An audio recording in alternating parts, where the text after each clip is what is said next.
Welcome to Saturday versus Sunday. I'm Jeff Dover. With me is John Barbin. Let's talk football. All right, we're picking the wild card round in the NFL. At preview pick, we're going to try to make some picks, but these ones aren't obvious to me. And the lines are changing As we speak, as we speak. we did Surprising, actually. I know. So we've been recording earlier today, and so some of the picks I've made, the lines have already changed. So within an hour, so a Yeah. lot of action happening on it for really what's arguably one of the best weekends in sports. Like for my money, like I love the wild card weekend. It's fantastic. It's up there with some of the first week of March Madness. Yeah. And it's just a great sports time, good games on a long period of time. One of the reasons why, but the wild card weekend is always good is because you're going to get at least a couple of amazing games or of a great finish or so, because there's Yeah. enough games going on. Like there's 6 games. So Plus the 2 it's college hard. playoff games. It makes a hell of a weekend. Exactly. So, but it's hard for it to, out of all the 6 games, there'll be like an amazing play or an upset or something like that. And that's why it's just so good. So, all right, you want to take these in chronological order? let's do it in order. We're going to do it in order. All right, so Chargers Texans, do you have a play on this game? I don't, but I wanted to hear yours first because I might. Chargers. Yeah, that's what I was thinking too. We haven't. Yeah, minus when 2.5. was the last time we talked about Houston? Like we've all I've said about Houston, no, nothing. I just mentioned that CJ Stroud played just a couple of downs in the last game of the season, but in general, we haven't talked about Houston like for 4 weeks or so. Like it's really been a non-thing. They're not peaking at the right time. No. The Chargers defense is really good. It's at Houston, which would make me nervous, but the Houston, what have they done in the last month to make you think that they're should be favored at home? So okay, so the last thing I said, well, no, they're not favored. The Chargers are favored. I know, but they are. But I mean, that's like, did it open with them favored, or was it always the Chargers? I'm not sure. I don't know. They have. I did point out that they have been winning some close games. Now, winning a close game seems to matter. Well, wins are wins, and close games. I mean, you would expect that the playoffs is going to become close games. So having experience winning close games, I guess you could say matters. I mean, that's all the Chiefs do. They're the best team in the league. So there's something to be said for finishing a close game and not having the whole thing just go your way. So from that standpoint, the Texans have had, I guess you could say, kind of a gritty end to the season. It hasn't been pretty, but they have been winning some ugly games, which I guess that's a something that you could say is to their a positive for them. Yeah, I mean, they've ended their last 5 games. They beat Jacksonville barely, not a good team. They beat Miami barely, didn't finish to be a good team. No. Lost to Kansas City, lost to Baltimore, 2 good teams. Barely beat Tennessee. So yeah, when you say it that way, that's not great. Yeah. No, it's terrible. And in the game, I was being generous with just talking about the last 5. The game before that, they lost to Tennessee. So I don't see. There was a stretch there in the beginning. They started off really well. They were 5-1 with only a loss to Minnesota, and it felt like they were really good. But since then. They've lost Tank Dell, which is not good, and they spent half the season without Nico Collins, who's a total stud. Yeah, and Petrie's out now, which is one of their best defenders. So they're not going into this game with the full complement of players. I mean, no one is. To be fair, no team is fully healed right now and has all of their best players. But for them, their offense isn't all that explosive, and if you take away one of their 2 best receivers, it presents a much easier challenge for the defense to try to handle Collins by himself without Dell being the other outlet.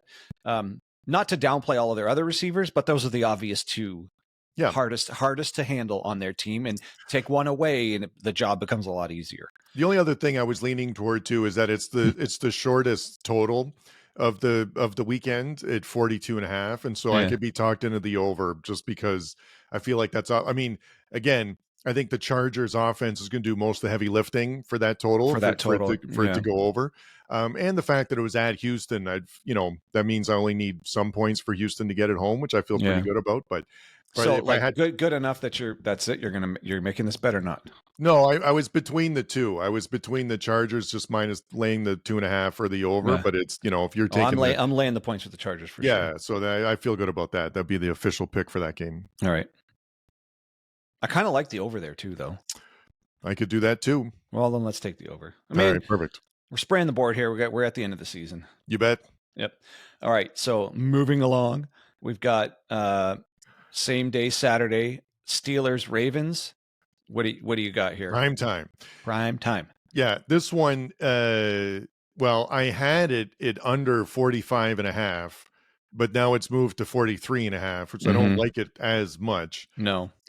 Because again, it's really weird that this opened at 9 or 8 even, and it's Baltimore minus 10 now, and the total was 45.5, and it's gone down to 43.5. So that's a very specific. That's rare for that to happen, for the line to be going up while the total is going down, because everyone that means people think this is going to be a 30-7 game. Yeah, and they expect the Ravens to crush them and the Ravens to score all the points. Yeah, and and Baltimore's going to go up, and then they're just going to lean on Henry and run the ball, use the clock, limit the possessions that Pittsburgh has. Pittsburgh's not going to score in Baltimore's defense. Not now. And not the way that defense looks now. Baltimore just has to get up a little bit, 20 points, 24 points, and then they're just going to run the ball, and you can't stop Derrick Henry, especially in the second half. So that's, the line is pretty much exactly what I think is going to happen. So I have a hard time taking the 10 points, like Baltimore minus the 10, but if I might still sweat the under, just because I really don't think Baltimore is not going to need more than 21 or 28 points to win this game. And I don't think Pittsburgh can score 10. So if you go back to going all the way back to the first Pittsburgh game against Baltimore, where Pittsburgh won 18-16, Baltimore's only given up over 20 points once in the last, whatever that is, 8 games. So it was 18 to Pittsburgh, even though they lost, 23 to the Chargers in a win. They gave up 24 to Philly in a loss. But then after that, it's 14, 17, 2, and 10. So they're kind of on a streak here of the defense playing really well. Okay, so let's qualify which teams those were. That was the Giants, then the Steelers, then Houston, that terrible game where Houston only got, well, actually, no, they didn't give up anything. That's a safety. So the defense technically blanked them. That's 0. They gave up 0.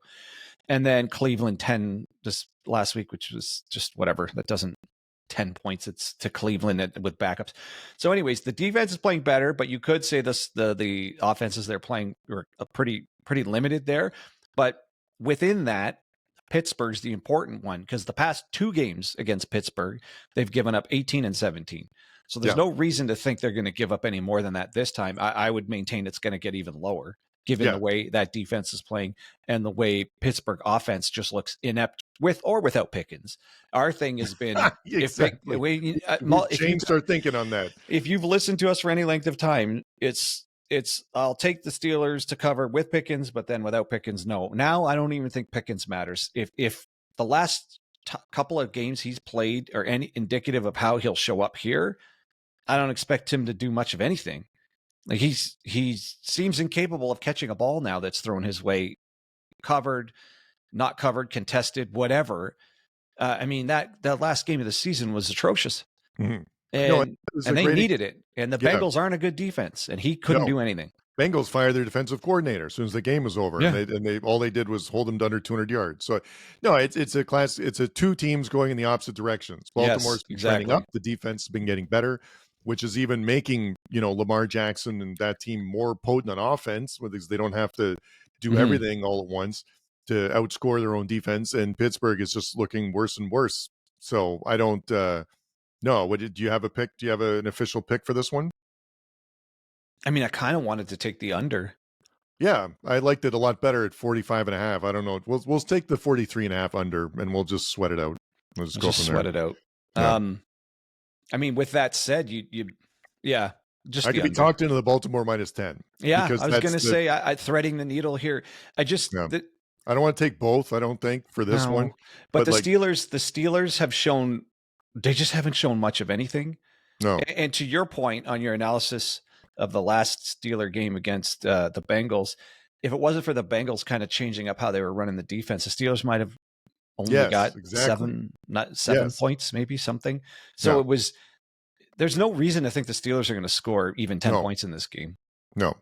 So I mean, we could be wrong, and they could pull out something crazy like It'd be based on turnovers or like field position change or special teams or something like that. I feel like that'd be the only thing. It's not going to be like where what's his name? Wilson has like 300 yards passing. Like that's no, not going to happen. I don't think so. No, and they haven't shown it. They've shown an inability to run the ball. Yeah, They just can't yeah. run the ball. Najee Harris is good, but like it's not. He's not that good.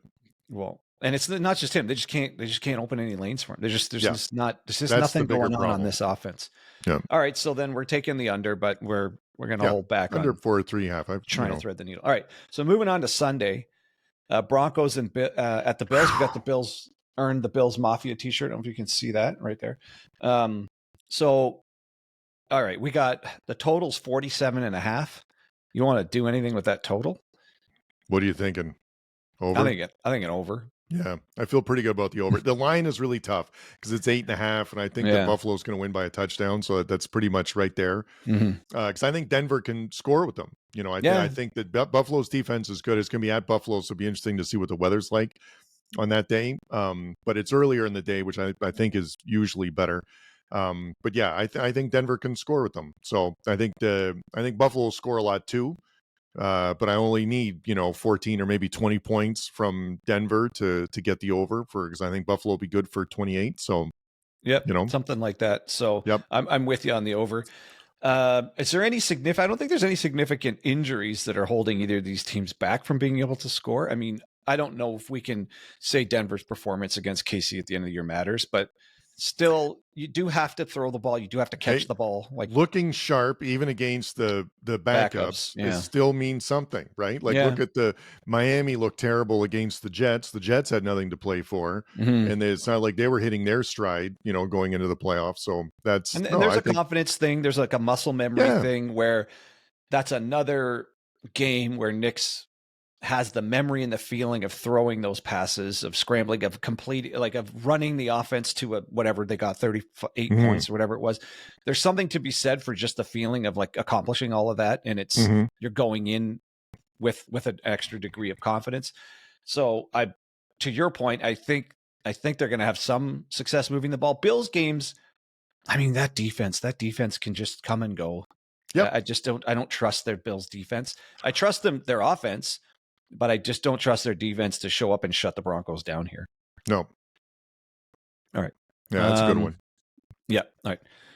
So moving on. So that was the early game. So for me here, this is a 1:30 p.m. The Packers Eagles. I guess that's 4:30 Eastern. 4:30 Eastern. So Eagles, man, great game. But what do you make of this? Who's going to start at quarterback? Yeah, I don't know. And this is the on paper one of the best games of the weekend, I believe. Like just like two really good teams. Like let's put it this way, like if Green Bay lost, they're going to be crushed, because I think they planned on winning at least one playoff game.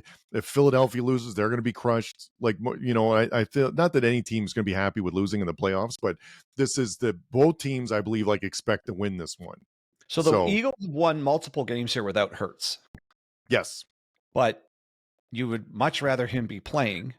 And even Pickett, I think, is hurt. So we're looking at McKee maybe starting this game. Do we know as of time of record? We're recording this on Monday, so we don't actually have a clue who's going to start this game. It sounds like Hurts is available, but the articles I've read. Okay, so as of January 6th, Hurts is listed as questionable. Right.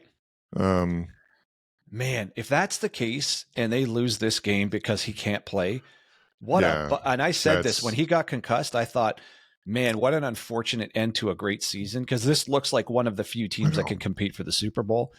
And if it's true that he's not starting or he starts and he's one hit away from being pulled right back out.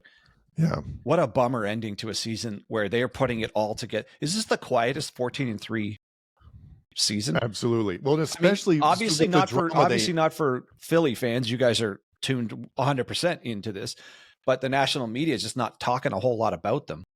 Yeah, and it was and further to that point, this is a really good team with an excellent record that was like had a lot of controversy mid-season about the passing game and people being upset and frustrated and everything. You know, I've never seen people so frustrated on a winning team. That's 14-3 team. Yes, so like there's been a really weird thing for that.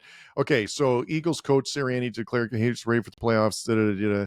It will likely continue at least until Wednesday when they begin practicing for the wild playoff game. If he isn't practicing by then, Tanner McKee would be the So he's QB. not practicing at all right now. Still, I think this is their first practice, like their first contact practice. I think is Wednesday. So okay, so look at the conversation we're having on the Monday.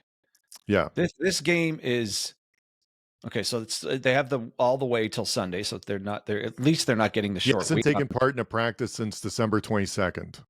That's not good. No, that's not good. Obviously he's missed 2 straight games. Yeah. Obviously he's an elite athlete, but when was the last time he saw real competition? It'll be over a month. Yeah, it was the Washington game, which is where he got hurt. Which what day? What do you have the December date there? 22nd. That was the December 22nd. Yeah. So he could go from the December 22nd game against the Commanders in the first quarter. So he could go from December 22nd till January 12th without playing an actual snap. Facing practice, like in the Well, okay, let's say he even squeezes in a couple practices. Those aren't real bullets. That's not game speed. That's not someone who really is going to bring you to the ground. That's all. I mean, how long does it take to kind of not feel like you've got your game legs under you? What's that, 3 weeks? That's a long time to not be in any kind of real game situation. Now, obviously, he's got tons of experience. It shouldn't be hard for him to jump back in, but that first series might be, if he's playing, might be a little jarring, a little bit anyways, just to get his legs back under him. Now, he's a superior athlete. It's not like we're talking a 40-year-old guy with a torn Achilles who spent a month out and coming back in and has a lack of mobility to begin with. He should adjust, but man, that would be a terrible story if he just doesn't play and they just lose and that's that. And I feel pretty good about Green Bay here plus the 4.5. Yeah, for sure. Yes. If he's not playing and that's the line right now, so right, I would take that. And okay, so that's enough about the Eagles. If Hurts was in, I wouldn't do that. I'd probably lay the points if Hurts is in, but if he's not in, here we go with the ifs. Yeah. But if he's not in, I'm taking Packers plus 4.5 all day long. Yeah. Now the Packers, what do we think of that kind of ugly way to finish the season?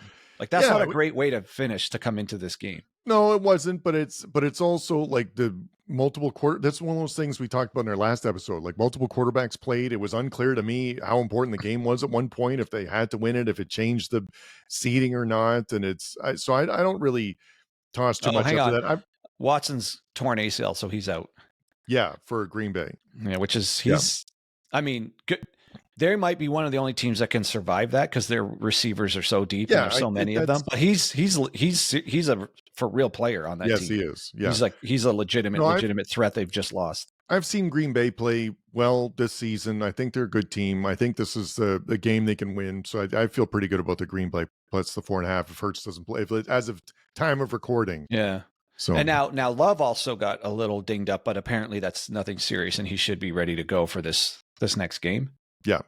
So, I mean, and then if he's not in, I'll take Malik Willis over whatever the Packers have.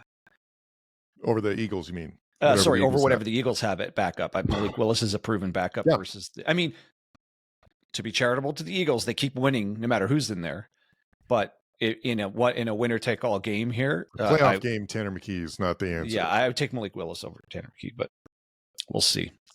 Okay, moving on. So the evening game, Commanders at Bucks. Mm-hmm. This is a high total, 50.5. It is.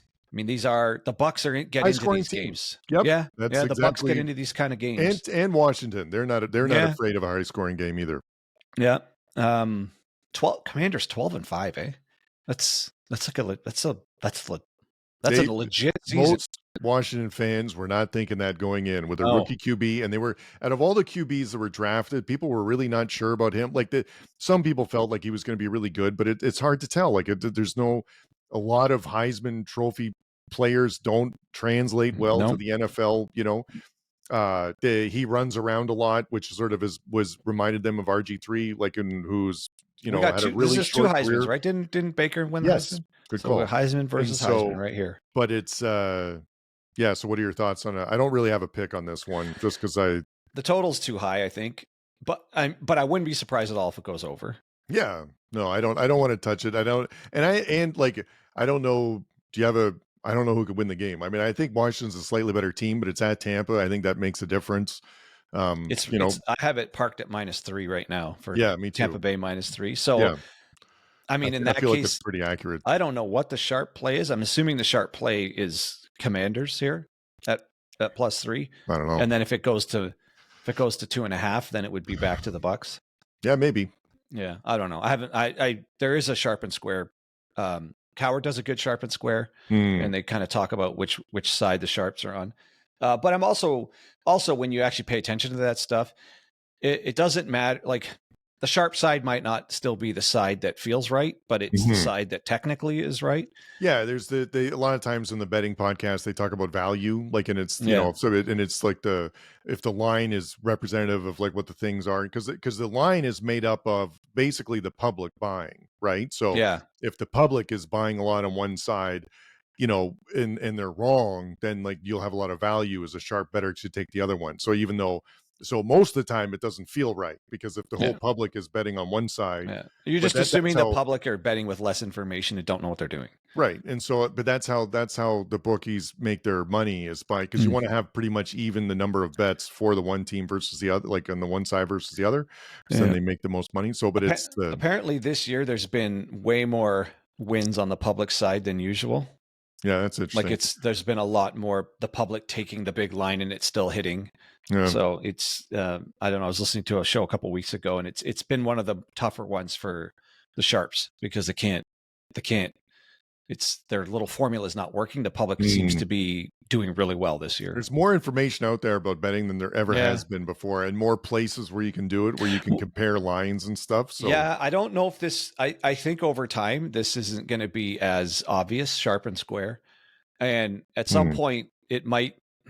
I mean, the sharps being wise guys who actually are professional bettors who make a living on this, don't even. What is it? 53% is enough. Yeah, it's not a lot. Like it's a small margin. They're only slightly better than the public on any of these. But as long as you're over 50 consistently, you'll technically be making money.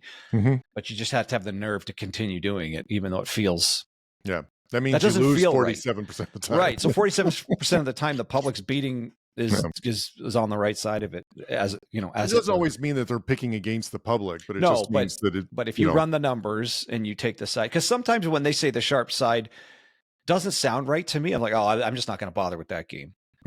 So, anyways, on this one we don't have a play really. No, it's going to be a good game. I want to watch it. It's I think it's going to be high scoring. That's why the total's higher, and so that'll be good. And it's also tough because I kind of want both teams to win, really, in this one too. Like I'm fine with Washington or Tampa winning. So, is that the only one where it feels? Well, I guess the Packers-Eagles. Okay, so there's a question mark with the Packers-Eagles game. We don't know who's starting quarterback with the Eagles, which really changes my thoughts on that game. Broncos-Bills. I just expect the Bills to win. Yeah, I mean, good for the Broncos. It's been a great story, but let's say it the other way. It would be a pretty significant upset if the Broncos win this game, given the way Josh Allen's been playing and the way that team the Bills have been coming around. So that's kind of, it's to be expected the Bills to win that game. Yep. And with a 8.5 line, kind of, and not really be at too much risk of losing. Everyone expects the Ravens to just blow the Steelers' doors off. That's just kind of, I mean, -10 in a playoff game. That's crazy. High. That is crazy. That's crazy high for a regular season, anything. Yeah. Regardless of how close the Chargers line is, I kind of think most people would assume the Chargers are easy, or they're the favorite, but like not a 2.5 favorite. I think it feels like the Chargers are just the stronger team here for sure.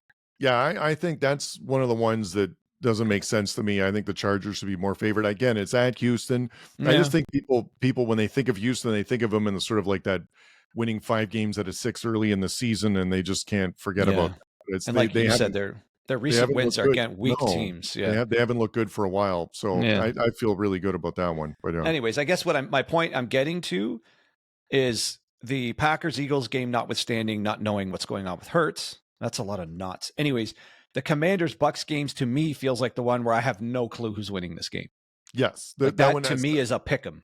Yes, I agree. It's could go either way. I could see it. Yeah. I could see this going a lot of different ways where Tampa blows them out. I could see Washington blows out Tampa. I could see it being a really close game for Tampa. I could see a close game for Washington. It could really go either any direction. Yeah. Utterly unpredictable. Yeah. Or that's the turnovers too, because like Jalen Daniels could be good for a couple turnovers. Baker Mayfield could be good for a couple turnovers. Yeah. So it's really that one's the one that just seems that like not obvious at all. Mm-hmm. And then on Monday night, Vikings, Rams, Minnesota -1.5. So they're just saying it's a pick 'em, like slightly, obviously. Minnesota getting the 1.5 or -1.5 on the road. They think Minnesota's the better team, but not by much here. Yep. It's indoors, obviously. Both teams play indoors, so that's not going to matter. This thing, the Rams, they are just who knows what you're getting. Jekyll and Hyde there all the way. But now the Vikings with this odd, they're just getting utterly shut down by the Lions. Yep. I have no idea what to think. Like, this is the most unknown to me of all. Really? I have no clue. Well, okay, so the Rams have the most unknown to me was the Washington Tampa game that we just went over. This one to me, I've Minnesota all day long minus the 1.5. Really? I think now I'll give you the last game. Okay, against Detroit, that's the worst Minnesota's offense looked. They didn't get a touchdown. It was held them to field goals. But Detroit did something that no one's done to them all season. Like, they've looked really good all season. This is the one time they got hit in the mouth with the defense like this. I don't think the Rams defense is that good. Like, they're like Detroit, I think, just played the lights out. And Minnesota has coaches too. So they know what was done against them and what worked and what didn't, what the Rams might try to do. And I just think you can't contain Jefferson, and Darnold's had such a good season. Like, I don't think it's going to be just based on the one game. There'd be a big problem with that. More also is that I don't think the Rams have looked really, their defense has been okay some parts and really good at some parts of the season. The offense has never looked that good. And so I think you're going to need to score points to beat Minnesota, which I'm just not confident on with the Rams. So I feel Minnesota -1.5 all day long. Yeah, the Rams, their last three, let's throw the Seattle game out this past week, because nobody was playing. But they went 12-6 against San Fran, 19-9 Jets, 13-9 Arizona. The 6-9-9 on defense is so odd. Like, out of nowhere. That's like, what? Those are three of the lowest totals of the year given up on defense, obviously. Anything under 10 is ridiculously low. And then only scoring 12, 19, and 13 and winning all three of those games. I have no idea what to make of any of that, because the game right before that was 44-42 track meet against Buffalo, where they look like the greatest show on turf. Yep. Against what some people think is supposed to be a Super Bowl contending team. And they just did whatever they felt like. So, you know what? Isn't that weird that sometimes in the NFL you get a game, but within the first 10 minutes of the game, you're like, oh, this is how tonight's going to be. Yes. And it's a complete anomaly compared to the entire rest of the season. None of the other Rams games look like that. Like, and now Buffalo has had games where they score a lot. The Rams just not a lot of their. No, they hit 30 once. Then they hit 37. No, they hit 30 once. That's it. And then the Buccaneers is a team that puts up 40 points regularly. Yes. At least can, and it has done it multiple times. The Ravens score in the upper 30s constantly. Or that's another team that's been doing it. So the Rams have this one anomaly where they just look unstoppable against, of all teams, Buffalo. And then Buffalo does it right back to them in that same game, 44-42. And then everything else is just they're not impressive looking scores. So I don't know what to make of this offense. And if you use their last three games where the starters were actually in, this offense looks terrible. Yeah. No, I think they've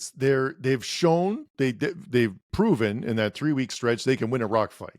Yes. Good for them. This isn't going to be a rock fight with Minnesota.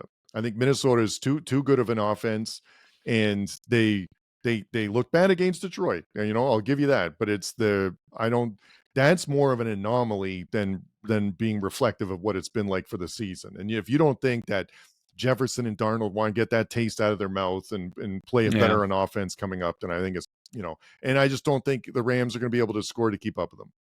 And I don't think they have the defense enough to hold them to under 14 points. So you want me to get over my recency bias and accept the fact that the Rams are a limited offense? It's not it yes, I do. It's sorry, let me say it another way around. Sorry, on the Vikings, accept the fact that what happened with the Vikings against the Lions, that's the anomaly. Yes, I know that's forefront in your brain about what just happened with Minnesota against the Lions, but it's so yes, you're going to have to get over that, but keep, feel free to keep in your mind what's happened to the Rams lately, which is not scoring a lot ever. Yeah.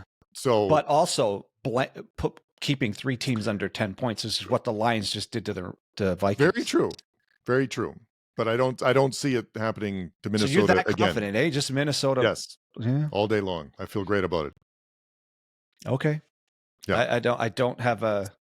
I don't have a real good sense of this even one if all. Like the Rams went up early or something like 10-3, and then the recipe would be like just run the ball or something, like decrease the possession. Like the Rams, they don't have that kind of team. Like it's not like the Ravens where you can just lean on Derrick Henry. Like it's so if you'll indulge my recency bias, sure. Okay. So you in our last podcast where we talked about the last game, the Vikings-Lions game, and you brought up a really good point that they were getting pressure on Darnold, and that kind of really messed up their offensive timing. Yes. And one thing the Rams defensive line is really good at pressure. Yep. And those young guys are all coming around. Like there's a lot of juice in the Rams defensive line. So my only thought is they have at least some of the personnel to really, really mess up the timing of the Vikings offense. That's all I'll say. Yeah, no, that is the worst by far Minnesota's offensive line has looked all season, that last game. Yeah. But they played some really good teams before that, and Darnold has been able to get I know. And the running games look better. So I just hope it's a good game. I just hope it's a good game. Yeah, so I have no sense, but Dover's taking the Vikings all day long. Exactly. All right. You got anything else for all of this? Nope. I think we pretty much covered it. Listen, I love Wild Card Weekend. It's fantastic. There's really good games. They have them on Saturday and Sunday. It's awesome. Even the Monday night. So no, really good. Yep. We'll have a review episode maybe on the Tuesday, so we could do all of them. Yeah, we'll do a review episode on everything on Tuesday. Yeah, because then we can, and then maybe we'll do a review of our college on Saturday or Sunday, maybe, because they're Thursday, Friday this week, right? Yeah, so let's try to knock that out on Saturday. Yeah, yep. So maybe we'll do that. But it's so that we can knock out the review of the college on Saturday, so we have full attention to the NFL for Wild Card Weekend. Yep. All right. So, and speaking of that, our next episode here is going to be our preview of the semifinal college game. So come back to the channel and check that out. Mm-hmm.